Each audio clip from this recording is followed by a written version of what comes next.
بسم اللہ الرحمن الرحیم۔ حضرت ابو ہریرہ رضی اللہ تعالیٰ عنہ سے روایت ہے کہ نبی کریم صلی اللہ علیہ وآلہ وسلم نے فرمایا، میری امت کو رمضان المبارک میں وہ 5 خصوصیات دی گئی جو پہلی امتوں کو نہیں دی گئی تھی۔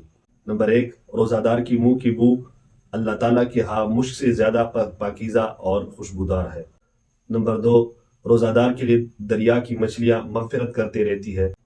نمبر 3، روزہ دار کے لیے ہر روز جنت سجائی جاتی ہے۔ نمبر 4، رمضان مبارک میں بڑے اور سرکش شیطانوں کو قید کیا جاتا ہے۔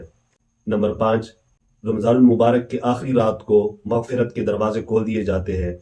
تو صحابہ نے عرض کیا، یا رسول اللہ، کیا وہ شب قدر کی رات ہوتی ہے؟ تو آپ علیہ الصلوۃ والسلام نے فرمایا، نہیں، بلکہ دستور یہ ہے کہ جب مزدور مزدوری کرتا ہے تو اس کو آخر میں اجرت دی جاتی ہے۔ تو اس طرح روزہ دار کو بھی رمضان المبارک کے آخری رات اس کی مغفرت کی جاتی ہے۔